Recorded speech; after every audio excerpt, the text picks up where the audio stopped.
I'm laved up. Just burrow right in here. What? This is muted. This is how I talk. No. So coming up next, this is Ted Harrington, and we're doing Hackers and Attack Anatomy. So this should be some good stuff, and it's ISE, right? So Ted should have some good stuff for us here. Also, I do want to remind everybody, we are going to be having some fundraisers here for a kids conference that's going to be put on. So we're arresting hackers. So if you're interested to watch a hacker pick their way out of lockpicks, or out of handcuffs rather, maybe come and see me. I'll tell you how we can do that. And we've also got the drunk talks tonight, birds of a feather, and whose slide is it anyway? So if you're up for some drunken debauchery, please don't hesitate to sign up. It's a good time. And with that, I'll get out of the way and let Ted go. Thanks.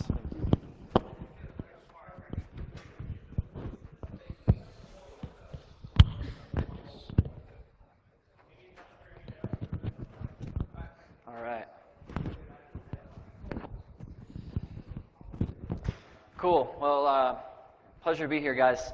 So, as he was mentioning, my name is Ted Harrington. I'm executive partner at Independent Security Evaluators. For those of you who aren't familiar with us, we're most commonly recognized as the first company to hack the iPhone. We went on to have some other high-profile attacks, some of which we'll talk about in this presentation. But that one, even though that was many, many years ago, we still get phone calls all the time about that. So what I'm going to talk about today is I talk at conferences all over the country to primarily a business audience. As I'm sure everyone in this room knows, it's very difficult to translate these highly technical, complex concepts that we're always working on every day to an executive who has really no technical ability. You know, the CEO generally doesn't come up out of a coding background, for instance. And so translating to them how to make decisions that impact their business is something that I'm on a crusade to do. And so what I'm going to talk about is how I talk to CEOs and other executives about security, and hopefully you guys can glean some insight into ways to talk about the thing that we're all passionate about, because fundamentally dollars talk, and executives also don't necessarily always know exactly what they're talking about, and so it's up to us to help them become empowered to really make great decisions. So why is this important? This is a question that I think anyone should ask of any speaker ever, is why am I sitting here and listening to this? And so one of the things that's really important when we look at the ecosystem that we're all playing in today, the world of security, we look at, there's some really interesting things happening. You've got the attackers themselves are very, very sophisticated. The attack vectors are becoming, they're very evolved. Digital assets themselves are becoming more and more valuable. You've got companies that are largely or entirely dependent on technology. And so this creates this potential opportunity for chaos for a business.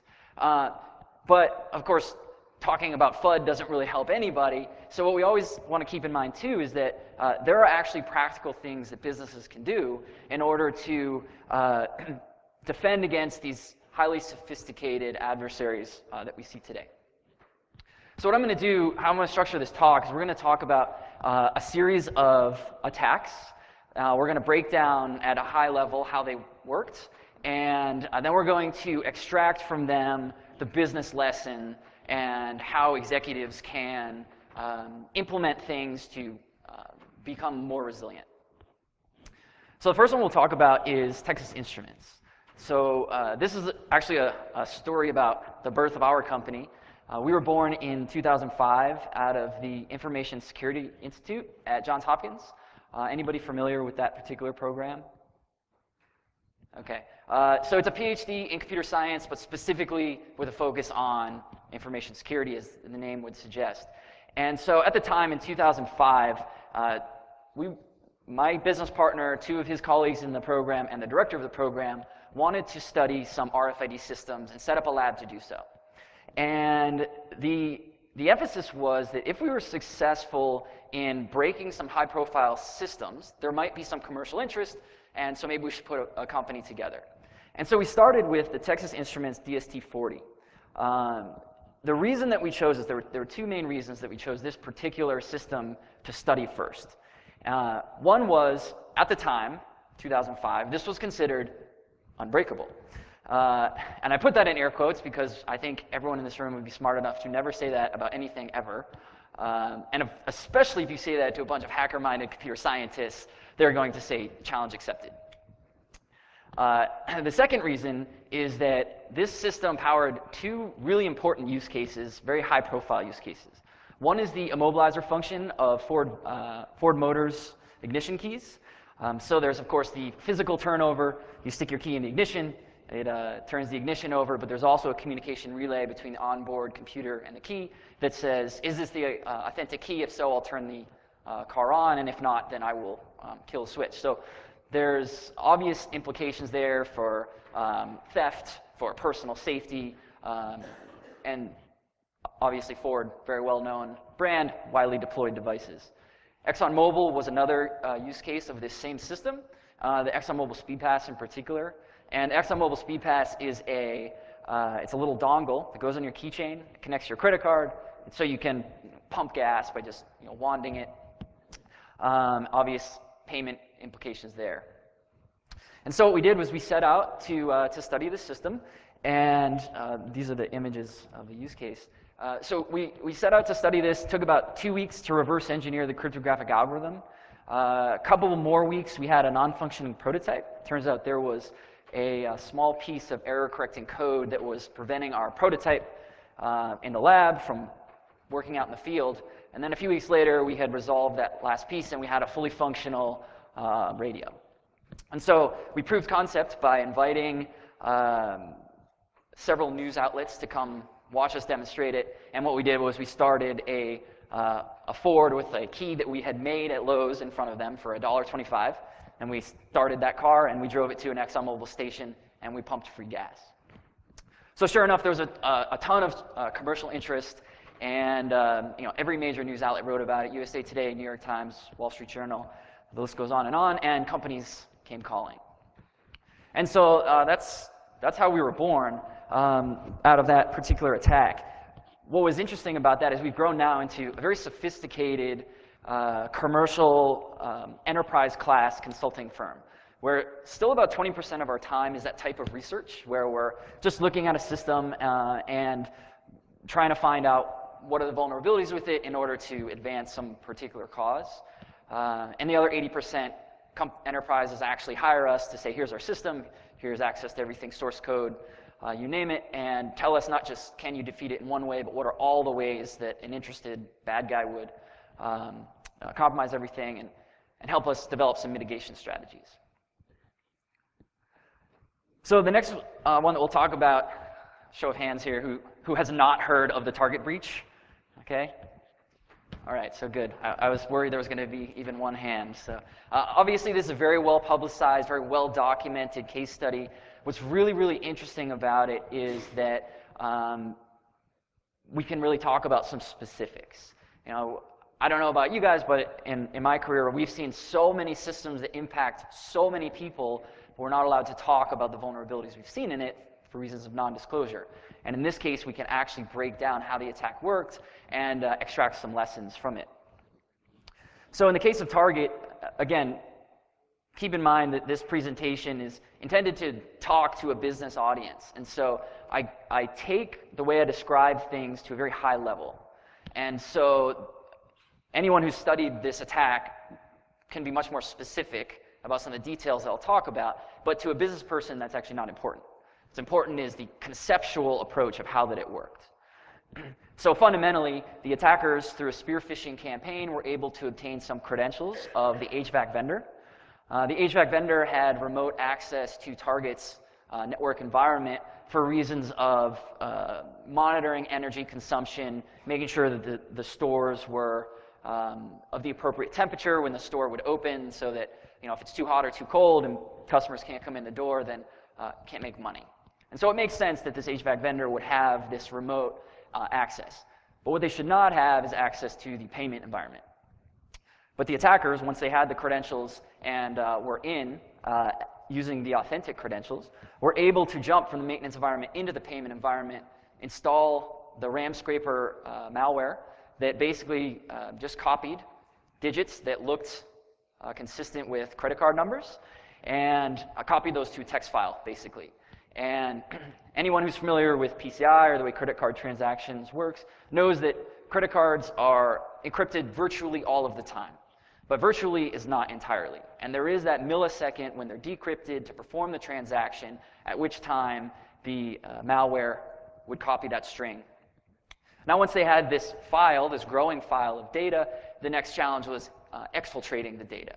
And what they did was really interesting. They leveraged NetBIOS, which allows systems that don't normally talk to each other to communicate. And so using that, mixed in with authentic authentic communication, these files were moved around in the network to an area where they could be exfiltrated without setting off any alarms, and then dumped to compromised servers all around the world where the attackers could then go retrieve them. So what is the lesson that business executives can take out of this? Well, primarily it's that we should be securing assets and not just perimeters. So traditionally, defenses have focused on hardening the perimeter and making sure that the bad guys stay out and don't get in. And that is a worthwhile approach, but it no longer works against modern attacks because modern attacks now originate from within trusted boundaries. So in a traditional way, attacks work primarily against three vectors. You attack your people, you attack the physical facility, or you attack via connected devices. Forgot one point. So to defend against that, you train your people, you put up physical implementations, things like security guards, and then you put up firewalls and things like that to harden your perimeter from an external attack.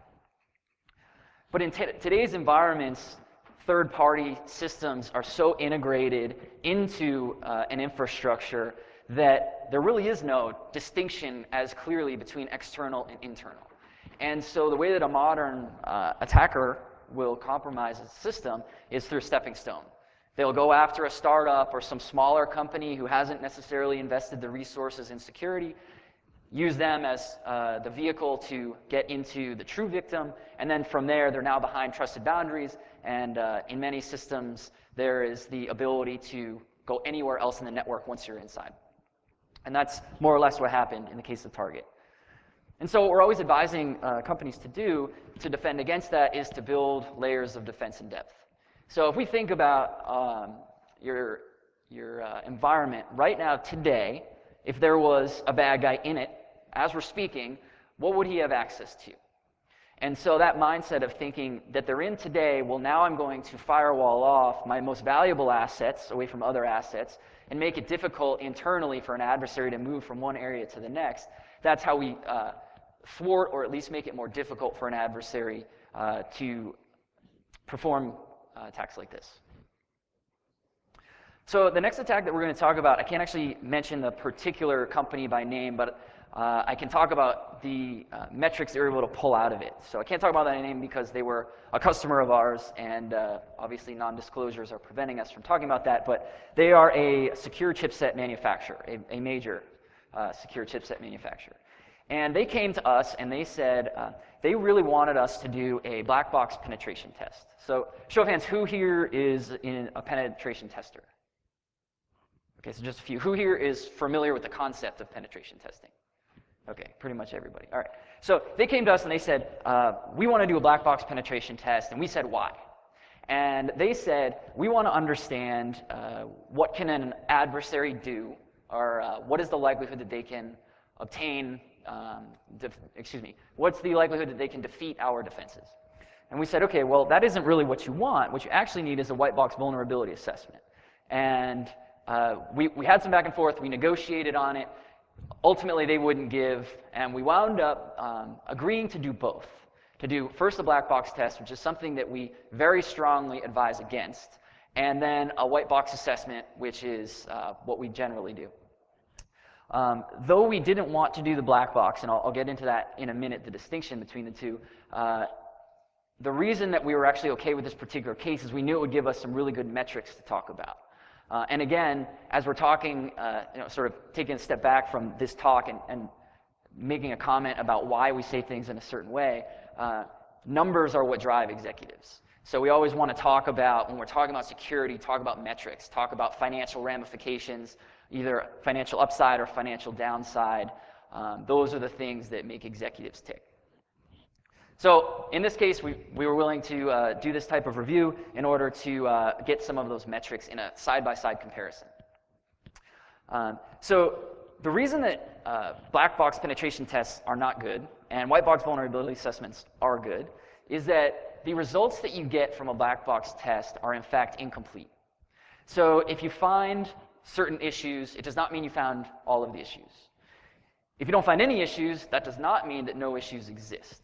So when an executive is looking for a risk calculation, what they want to do is they want to be empowered to make a decision. They want to be able to say, are my assets safe in this system? To what degree are they safe? Understanding that nothing is completely resilient.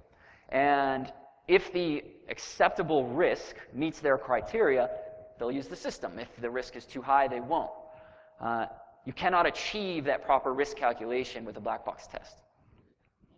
So I have a white paper that explains in pretty clear detail the distinction between these two. I'd be happy to email it to anybody who's interested.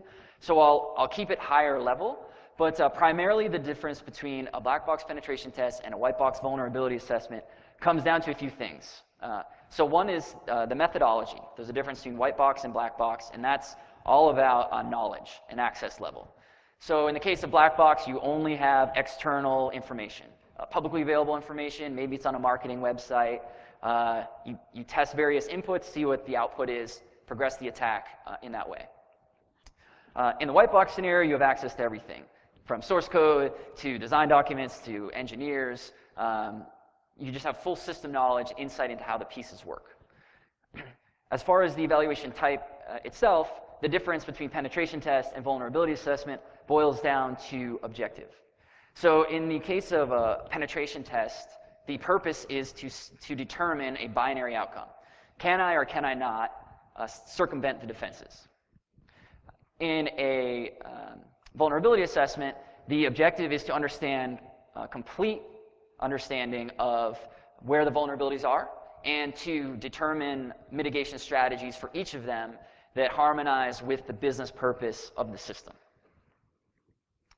So an example that I always like to give that sort of paints the picture in a little more concrete way is the example of the castle. So show of hands, who here is a fan of Game of Thrones? Okay, your hand went up extremely fast, so I suppose I should give you these. I have to give them out at some point. So, okay, I don't know. Did you guys see that that guy paid 20 grand to get killed in the next book? There's the author put out a fundraising campaign that said, for this charity, if you spend whatever amount of money, I will write your name into a book and I will kill you in a very gruesome way. And so then ostensibly we would be in the future chapters of the show. So anyway, we can imagine, so if we're familiar with castles, we're familiar with Game of Thrones, even if you're not familiar with Game of Thrones, you're familiar with the concept of a castle. And so in the scenario of a black box penetration test, the example would be the king wants to understand how secure is his kingdom? How secure is the castle, excuse me. And so what he does is he sends his carrier pigeon off to his cousin a few kingdoms away, and he says, hey, can you send your best and brightest knights over and see if they can get in? So the cousin knight sends his best knights, they come over, they spend a few days getting in, and they come back to the king with a report, and they say, you're good to go, you're secure. We found that you have a moat, there's alligators in it, the drawbridge was drawn, you had archers on the turrets, you had the hot oil guys spilling down the sides, so we couldn't get in, you're secure. So the king goes to bed that night, and he's so confident, he tells his king's guard to not guard his bedroom door because he has this amazing report that says he's so secure. And in the morning, the kingdom wakes up to find the king is dead. His head has been cut off by their enemies. And everyone says, how is this possible? We just had this security review that says we're secure. Because there was a blind spot in the review. So in this mock example, there was a secret egress point through the sewer for the king in the event of a siege so he could get out to a nearby field and wouldn't have to starve like everyone else in his kingdom. Well, the testers didn't know that that existed, thus it was not accounted for in their particular test. So in a contrasting example, a white box assessment, the king would have said, he would have brought in some of those outside guards, but he would have brought in his own guards too. He would have brought in his engineers and his architects and the people who helped build the castle, and they would have looked at the plans, and they would have identified all the same things. Well, you got a moat, you've got alligators in it, you've got the archers on the turrets, you've got the hot oil, but what is this egress point? It's intended to be an egress point, but could it be repurposed as an ingress point? Now the king can still make the decision to not do anything about it if he wants to. He could accept that risk, but he's now empowered with the full amount of data to make that decision. And that's a really key and fundamental difference between the two approaches. So now if we take a step back and we look at the metrics, coming back to the example of the chipset manufacturer. So what we did was we took these two tests side by side, and we did 2 months of black box, and we did 2 months of white box in series. And the numbers were pretty compelling. So in the black box portion, we found 4 potential issues. Of those 4 issues, 2 issues the customer already knew about. So all that time we spent investigating them, the customer already knew about them. It was fundamentally a waste. One of the issues was a misunderstanding of how the system works. Again, keep in mind, black box means that you have no inside knowledge. We didn't actually know why an input was producing an output. And then the 4th was, in fact, a confirmed vulnerability. We were not able to provide any recommendations because we didn't know under the hood how everything worked. And so fundamentally, what our customer came away with after that 8-week period was 200 man-hours produced 1 vulnerability and no mitigation strategy to solve it. So then we moved into the white box portion. Again, same system, same amount of resources and time. And what we found were, 11 issues pretty much within the first 7 days. These are all, by the way, I narrowed this down to just critical or high severity issues. The lower level issues that would require a daisy chain of attacks or very sophisticated skill level or inside knowledge or a combination of all that are actually excluded from these numbers. So there are additional things. But what we found by the end of it was we actually confirmed 21 issues. It's the same system. We only found 1 in the black box scenario. And we're able to advise at least 1 mitigation strategy per issue. So now our customer had all the strategies, had the full knowledge, and their cost per issue, instead of 200 hours for 1 issue, was more like 9 hours per issue. And so we can attach financial cost to that, and it's a compelling metric to any executive. So the next attack to talk about is some research that we've done. Who here is aware of the router research that ISC has been doing? Okay, so 1. Who here is aware of the fact that small office, home office routers are ridiculously vulnerable? Okay, I'm in the right place. So we set out to study this because, as I think everyone in this room has known for probably a long time, they're not a very secure type of device. And so we set out with a mission to, let's go identify some vulnerabilities so then we can go back to the manufacturers and say, hey, here's some research we did. You guys have issues. Let's drive some change. Let's protect our consumers. Let's empower consumers. And so the objective was we were going to go out. We were going to study the 10 most popular small office, home office routers, all the ones you get at Best Buy and the top-rated ones on Amazon and things like that. And our hope was to identify issues in about a third of them. We felt if we got above that, that would really be a success, that would really get some attention. So we went out, and actually the results were pretty staggering. We expanded the scope of the project to actually the 13 most popular routers instead of 10, and what we found was we broke every single one. Every single of the most popular routers are susceptible to a remote adversary, a local adversary, or both. This probably isn't coming as a surprise to this particular room. What came as a surprise to us was that after the fact, we went through responsible disclosure with all of the manufacturers, submitted them what the issues were, how to fix it, or at least a recommended approach to how to fix it. And that was, so we've done 2 studies. all in last year, starting in April.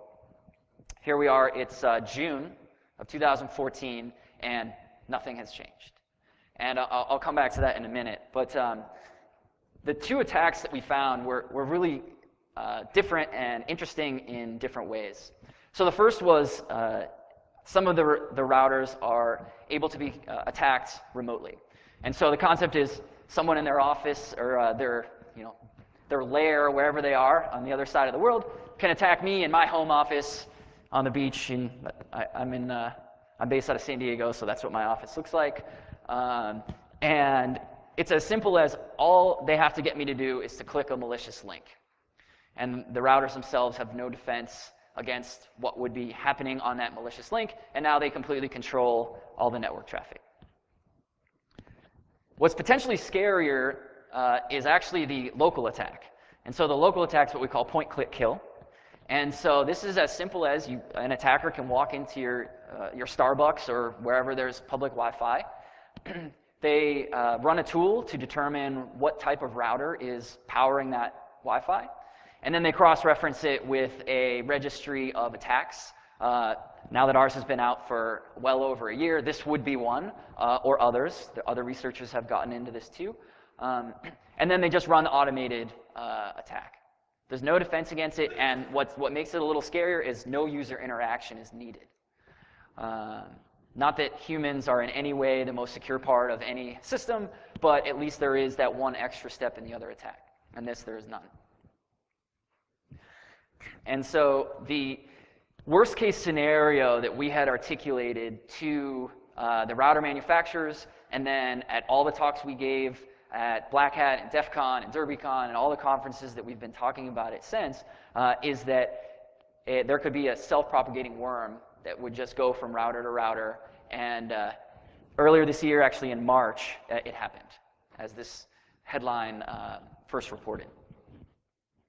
So what is the takeaway from that doom and gloom story about why routers are just terrible? The challenge is that the router manufacturers have prioritized functionality over security. And this is a very, very consistent theme across all businesses. And the theme is that security and functionality should actually be separated into distinct operations. Most companies see them as IT. Security is not IT. Security should be security, IT should be IT, and they should actually be separate. And what it fundamentally comes down to is conflict. Conflict is a very good thing within an organization when it's between teams rather than within a team.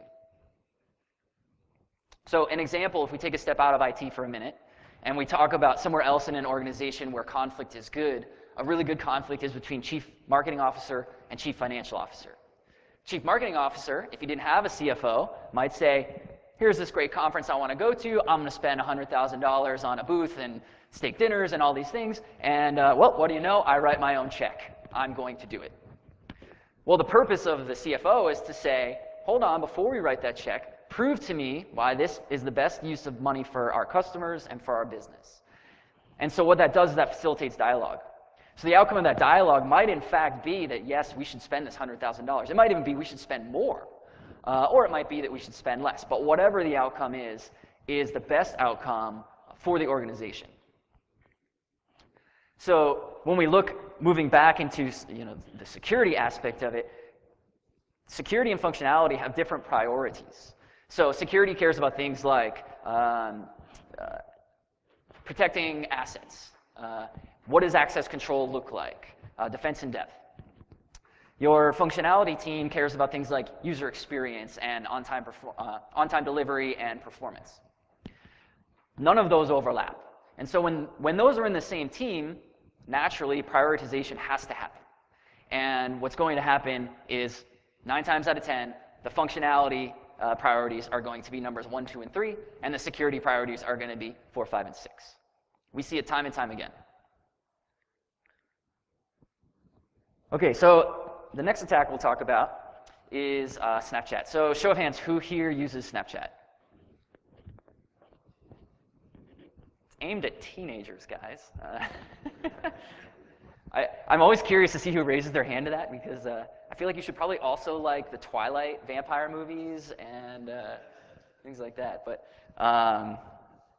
that's neither here nor there. So what's interesting about Snapchat, I'm not going to focus so much on the privacy issues of Snapchat. Those are well documented. There's a lot of security around it.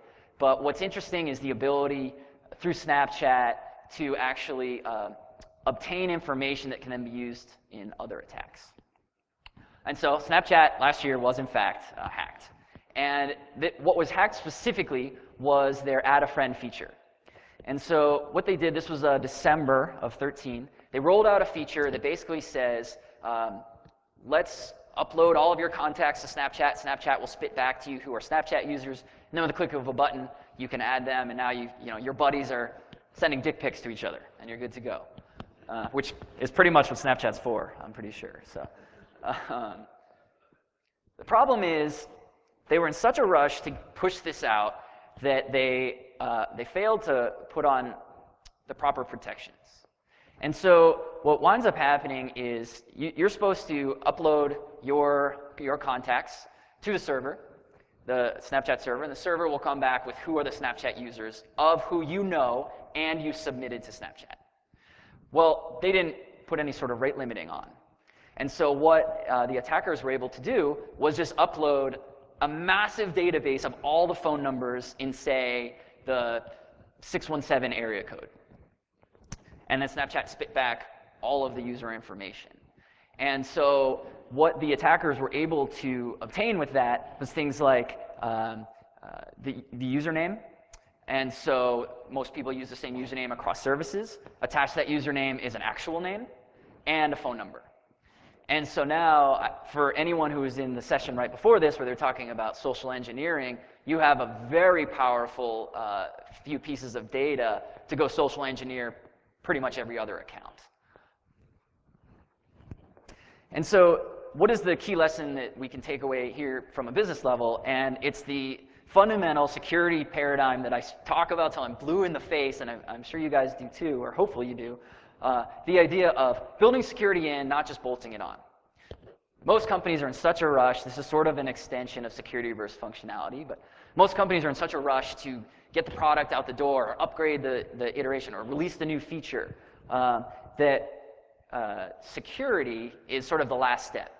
And we field calls all the time that are, so we just finished our 6-month development on the new system, and we're ready to go live next week. Can you quickly make sure there's no security issues?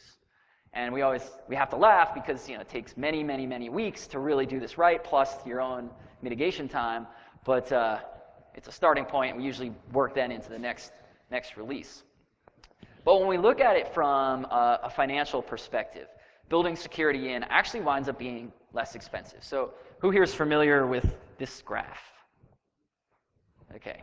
So the concept of this graph basically says that addressing a bug that was, say, a requirements bug, the later that it is identified, the more expensive it is in terms of resource investment to address. So a requirements bug found in maintenance, for some systems that could be impossible to fix, just the resources it would take to get to that. It's the same with security. And so this graph is typically a software development graph, but it exactly also applies to security issues. So one of the ways that we always are advising companies to address this is to building security in really doesn't take any more effort than the things that you're already doing.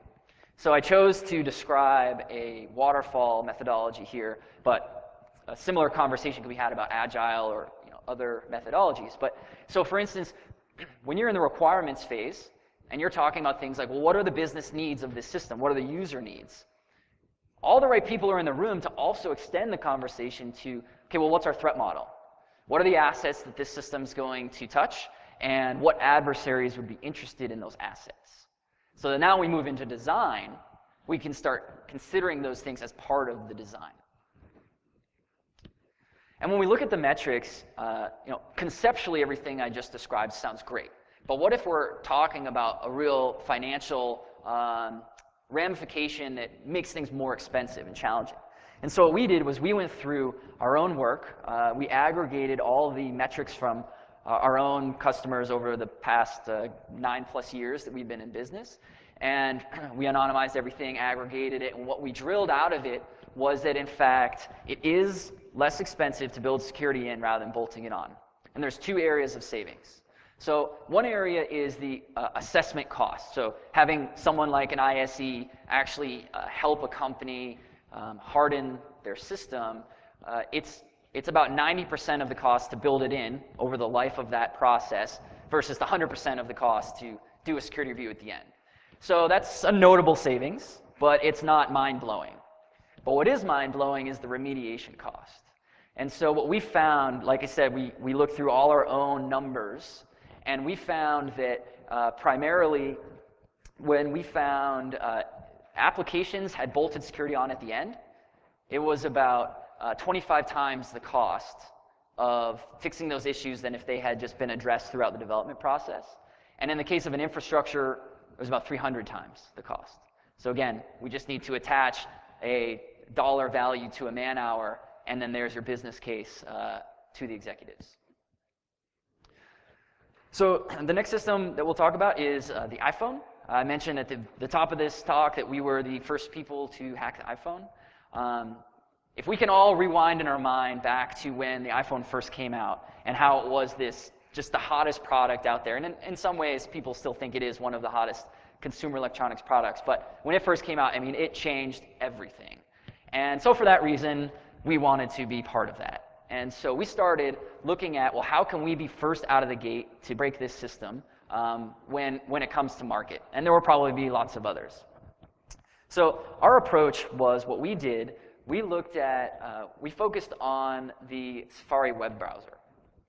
So our hypothesis was that the mobile experience, which was one of the crucial elements of what the iPhone improved upon for the user experience, was making the beautiful mobile web browsing experience.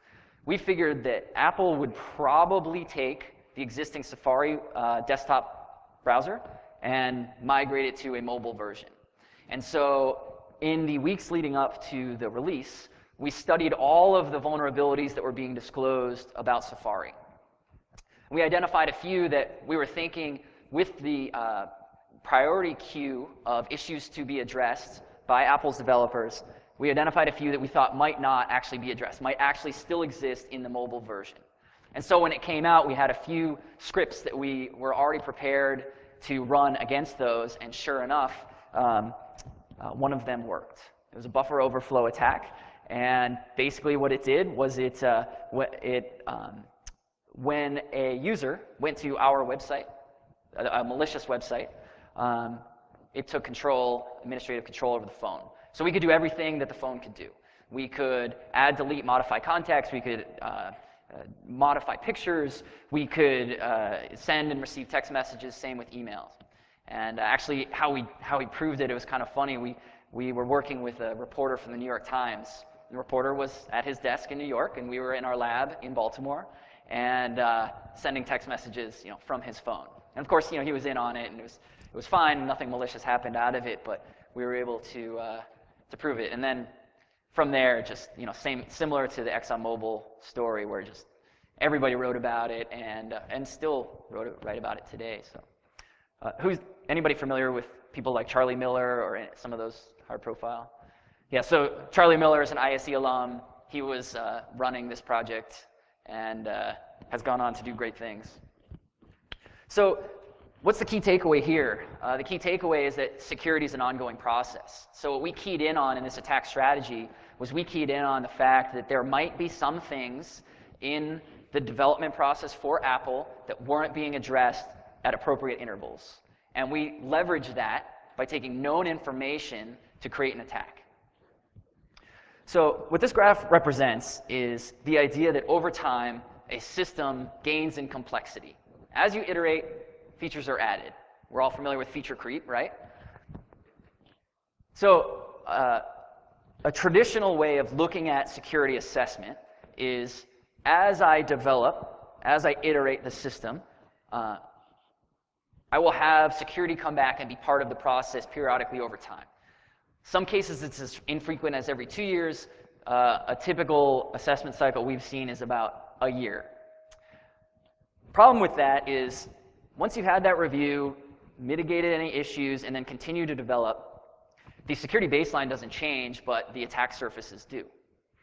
And so what we recommend to our customers is instead of something like an annual or every 2-year review cycle, look at things on a quarterly basis, or at most every 6 months.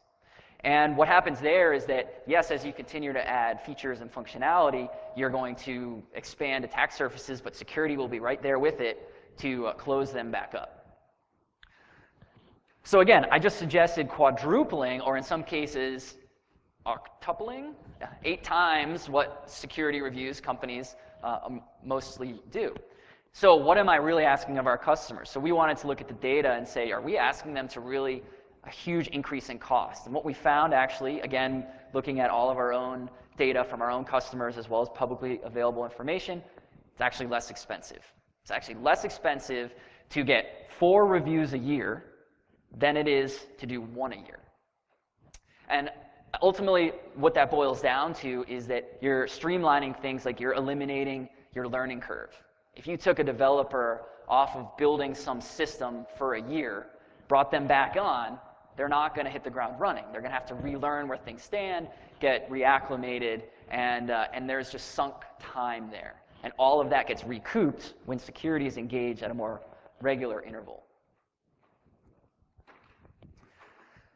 So one of the things that we're always recommending to our customers is trying to arm them with some key questions that they should be asking of their vendors, and that vendors should be prepared to entail as part of their sales pitch when they're trying to sell into a company. And so these questions are things like, how have you considered my assets in your system? If you want access to my assets, tell me about the threat model. What are the adversaries that you're taking into account?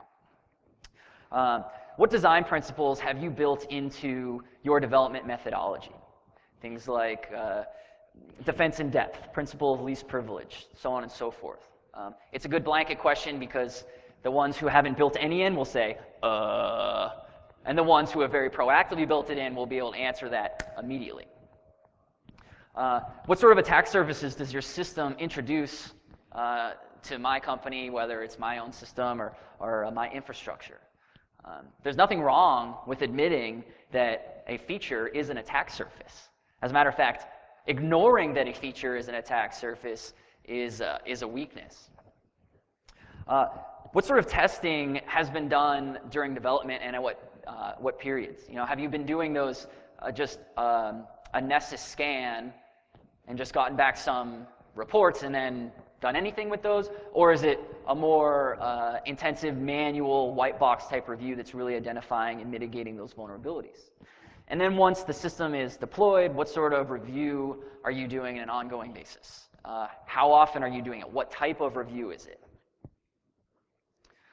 So that's pretty much everything. This is the recap of the takeaways that we talked about. I just want to close with just a couple things about ISE and ways that if you're interested, you guys might be able to get involved. So at DEF CON, we are hosting a big contest. So I talked about how routers suck. And we are in partnership with the EFF. We're hosting a contest at DEF CON to take a bunch of routers and break the shit out of them. And so the point is, we know we're going to verify that all of this research by ISE and by other companies that has been handed to the manufacturers of what they need to fix still exists. Those issues are still here. So we're going to, in a high-profile way, put mud back on their face. But we're also hopefully going to identify new ones, and it should be just a fun, cool experience. So if you want to get involved, you can either, my email's on the next slide, you can either email me and I'll get you synced up, or if you go to sohopelesslybroken.com, sohopelesslybroken.com, that was the name of our original talk at Black Hat last year, or at DEF CON last year. And so it's, what's that? I still can't hear. Oh, okay. So that's the DEF CON thing. There's another study that we're doing that this is actually the first time that we've talked about it in a public way about ways that people outside of ISE might be able to get involved. We see a crisis on the horizon in the healthcare field, both patient data, but also patient health. You can create physical harm through a digital attack today, and we want to get out in front of trying to make sure that that doesn't happen. And so what we did, this was several months ago, we went around to a bunch of CISOs of a bunch of hospitals, and we asked the question, what would it take to secure your hospital? We understand it's probably a huge number, and it's probably a huge number of both financial resources as well as time resources, and you probably don't want to have any downtime, and I get it. But what is that big, scary number? No one knows. And so we're right now doing a study to investigate that. So we're hopefully later this summer, we will be having a report that says, whatever the number is, if it's $10 million, whatever, at least now healthcare systems can be empowered to say, this is what we have to do to get from where we are today to where we need to be to protect all of us in this room, our families, our loved ones. There's one more thing that isn't actually on here. We are doing a boot camp too. There was a question in the last session about, how do I learn, I'm paraphrasing now, I believe what you said, how do I take these issues and learn how to translate them back to my company? How do I sell it internally? And we're doing a boot camp that gives people to be able to, the opportunity to come work alongside our computer scientists, break systems, we'll show you how it works, and we'll show you how to talk about it to your bosses and get some internal buy-in. And then finally, we're hiring. So if you like breaking systems, if you're good at it, if you like working on a constant array of really interesting different projects, we work in everything from media and entertainment to healthcare, obviously, hospitality. We're weaponizing RFID readers for hotel locks. There would probably be a good fit for you with us. So I guess I'll wrap up there. Any questions? I guess they can be. I don't know what the logistic is of that. I can also email them to you. Yeah. Not a very technical one, so this might be a little bit boring, but it seems like it's relatively easy to quantify the cost of remediation when you're talking to executives. Trying to convince them of, well, say I didn't do it and I was exploited. If the cost of that exploit is less than the cost of the fix, it's not worth repairing in the first place. Absolutely. So how do you talk to them about exploring the cost of a vulnerability being exploited? Yeah. So they can have a number of comparisons. Sure. So I just finished a white paper to answer that exact question. And it's pretty staggering. One of the things that I keyed in on, again, going back to Target and why it's such a great case study, is all the metrics around Target. And so when you look at what happened there, it is laughable what the preventative cost would have been compared to their exposure. So Target's exposure is estimated by all the research that I did to be, it'll probably be over $5.2 billion. Now, not to say they're going to pay all of $5.2 billion, but their potential exposure, and you say exposure, to a board of directors, and that's all that they need to hear. And that's everything from, there's the response costs. I mean, the response costs alone were $61 million as of February, and we don't even know what they've been since that. 61 million, I mean, it probably would have cost less than $1 million to harden all the systems that were vulnerable in the Target situation. And 61 million, then you've got billions in litigation. They had to deal with, there's potential PCI fines, things like that. So then you talk about asset value is defined in two ways, upside to the adversary and downside to the victim. And if you look at what the potential value of those credit cards stolen, those 40 million credit cards stolen in the Target breach, what they would be worth on the black market if they were all able to be sold at the price that they're estimated based on, I'm sure you guys are following Krebs, and he broke that story and has been really following it. If you multiply that out, it's something like the full potential is $4 billion. Now, most recent reports are looking like the guys have actually sold it for, they've made about 100 million so far. whichever number you want to look at, that is a huge carrot for an attacker. So all it's going to do is incentivize the next attacker. And so those are two different answers to your question. But the reason that when I usually talk to executives, I talk to them about how to make what you're already doing more effective and less expensive, it plays a little less into the fear, uncertainty, and doubt. But once we see pushback, that's when we put this paper down. We say, okay, well, if we really want to talk about what the financial ramification is, you're absolutely right. The ramification's in not doing something. Yeah. With regards to the Soho routers, did you test any of the alternate firmwares out there,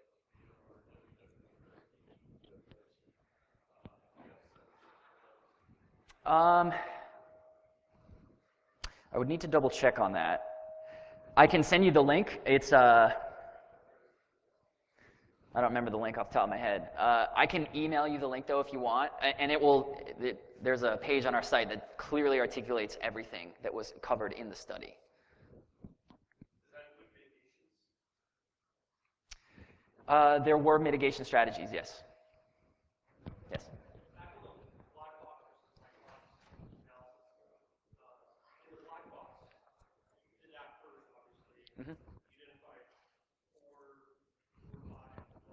Yep. Did you basically confirm those 4 or 5 and the 11 that you found in the white box? Yeah. So there were 4 issues that we found in. I'm sorry. No, and also, sorry, and did that help speed up the assessment? I mean, I know you said 9 hours. Did you review the assessment for those, or did you already? Right. So that's a really good question.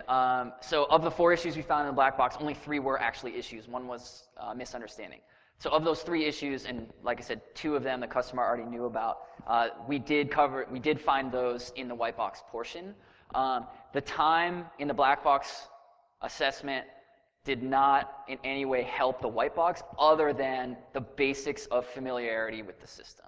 But in terms of knowing how an attack worked, not at all. Cool. All right. Well, thanks, guys. I appreciate it. I'll be here, and please feel free to email me.